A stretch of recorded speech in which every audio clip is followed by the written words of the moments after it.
Yo, what's poppin'? It's Tommathan. I got a couple roster moves to talk about, starting with the Florida Mayhem letting go of Onimo, Jed, Hydron, and Exy, and assistant coach day one.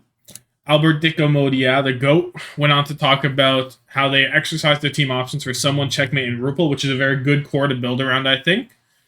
Someone's a very highly sought after tank. If he was on the market, he would surely be out of Florida's budget, as well as Checkmate, I would expect.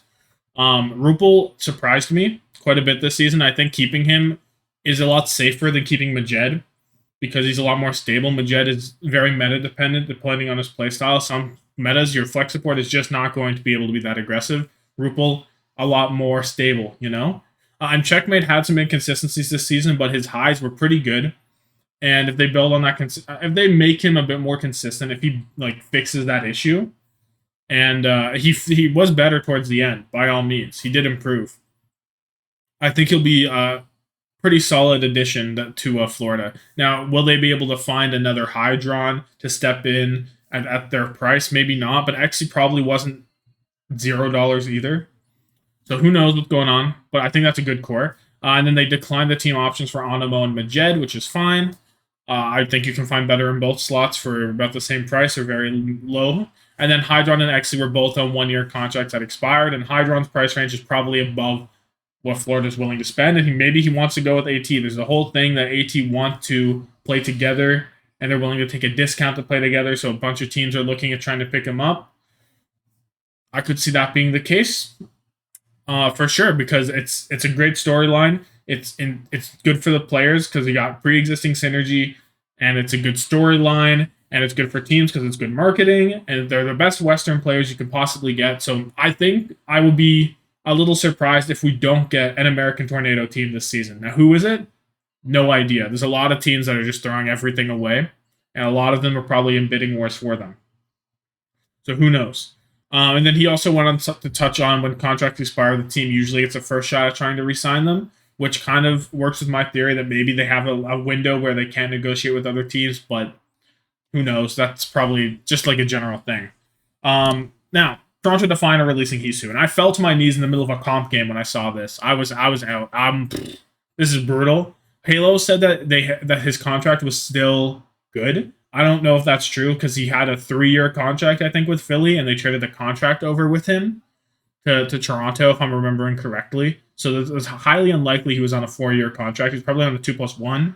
So I think his contract was just up, as far as I'm aware. But who knows? Regardless, they're definitely shifting somewhere. Like just letting go of HEESU like this, and like clearly HEESU probably has all the right to want to go somewhere else. Like he's been on a mid-team back-to-back. They've tried to be good back-to-back, and it hasn't worked. So HEESU should be able to go off, find another team, and have success is what I hope for him.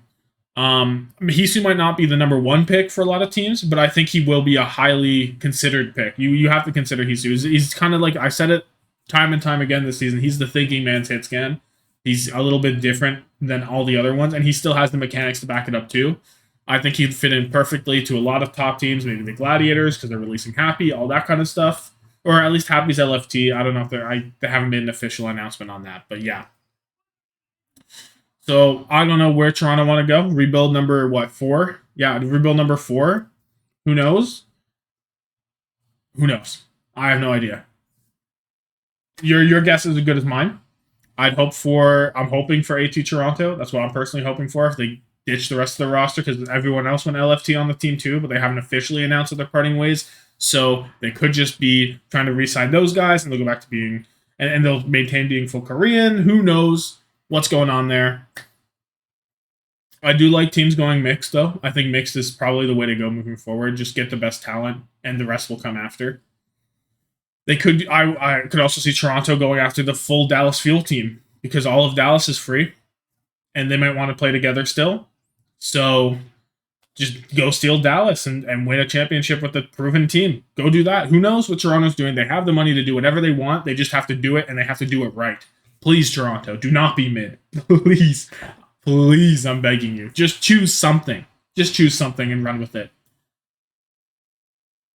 God damn it, HEESU's gone. Okay, LA Valiant releasing all their Korean players: Innovation, Easy Han, Becky, Sawson, and Marvel, departing the Valiant, leaving Dia, Langsa, Molly, and Hacker, I guess technically, but he straight up was streaming Apex while the team was playing, so Hacker's like so fraudulent. He's not really on this team. I think if they are keeping Dia and the other Chinese players, that's fine. Hopefully Dia is able to work on his Sojourn a bit in the offseason and be up to par if she does come into meta and be a solid hit scan player, because he is a better hit scan player than Easy Han. Easy Han was just better at the Sojourn. Becky was an interesting player, pretty inconsistent. I think you can probably get better even within China if you choose to go full Chinese. I don't know if they will.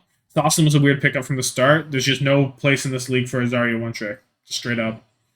And Marvel, I'm not surprised, but Marvel is a very flexible tank, and I think if you're a lower tier team or even a mid table team and you just want to have one tank, Marvel's a pretty solid option.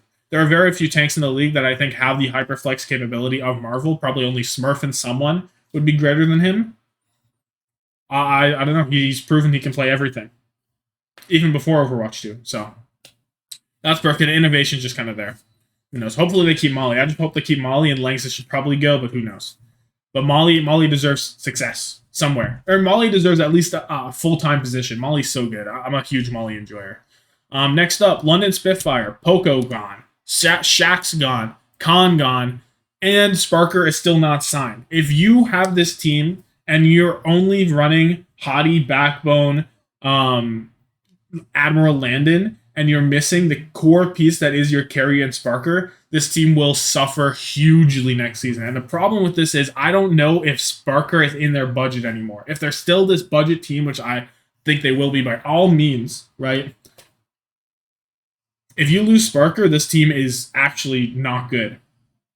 Like, Sparker is this team in some aspects. Yes, you can run the rush stuff. Yes, you can do all that, but Sparker was still there the whole time, man. You need Sparker, and you're going to be hard pressed to find another replacement. And I don't know if Sparker gives them the homie discount and lets them go, and lets him and takes he just has to take the discount if he wants to stay with London with the boys. He has to stay with the boys. He needs a discount because he could make so many dollars elsewhere. And honestly, in the current climate of Overwatch, get your bag, man. Get your bag. Leave the homies behind. I think you have to take the bag. Now, if it's only a little discount, sure. But what do you call a little discount? Let's say London's offering him like 80K. Yeah. But LA Glads pull up and says 115. What is he really taking that much of a discount? Probably not. Think about the money you'd be turning away, and think of how long this career could actually last. We don't know. Like it's an esport. The turnover rate's insane. In 3 years, Sparker could be washed and awful. Overwatch League might not even exist in 3 years. Who knows? Right? Get your bag, bro. Get your bag. Or London, pay up. Pay up. Keep your boy.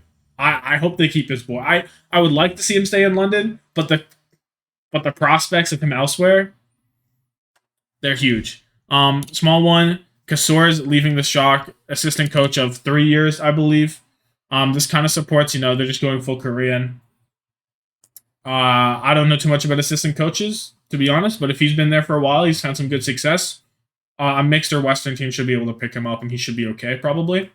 I don't know if he goes to head coaching. I don't know too much about the assistants. It's unless someone says, "Oh, this assistant coach is really good," or they're like a reputable coach or a player or something. That's the only way we can really tell as fans what's going on behind the scenes. But I haven't heard bad things about Kasores. I haven't heard too much good things either. It's just kind of, I don't know. Maybe I'm not looking. But yeah, and then finally, New York Excelsior dropping their entire roster because, of course, they are. Who hasn't? No one knows what New York is doing. They could look like Paris Eternal last season. They could go for another budget Korean team. They could, I don't know what they can do. But I hope Ganon Jin has a redemption season because he should not be locked up on main support. I think his flex support has more to give. Yaki and Flora didn't work out when you built around them, but come on, man. Surely Yaki can find somewhere. Surely Yaki can do something. I don't know how good he is relative to the rest of the flex DPS anymore. It's hard to tell. But the carry performances he had and Flora had, they both had some great carry matches. They're just on New York. Cursed. Kellen should not be a solo tank at all. Maybe you can find him as a Winston player. Sure, go ahead. But solo tanking, get that thought out of your head. And then in terms of Ho1 Ansunjae, hopefully don't put him on ping. He seemed like the team played better with him back. Well, with him on the team rather, not back, but like I don't know, I think he's a borderline player. He could be in the league, could not be in the league. Who knows? And then Ho1, don't have a lot to say on him either. Who really knows what's going on with New York or any of these players? Who has a clue? These guys are just gone. New York is gone. They're blowing up the team. They'll probably go super budget. Sad. The once great New York Excelsior diminished to oxygen. But yeah, so that's going to be it from me. Let me know your thoughts on any of these teams, any of these players, what's going on. Soon we will have the official off-season report thing where we'll know the contract sizes of everyone. I will do a deep dive when it comes time for that. Also, I'll probably be streaming again later tonight at some point, maybe just watching contenders or doing my tank tier list, one of the two. But yeah, we'll see. And yeah, thank you so much. Like this video if you like it, subscribe if you really like it, and have yourself a good one. Deuces.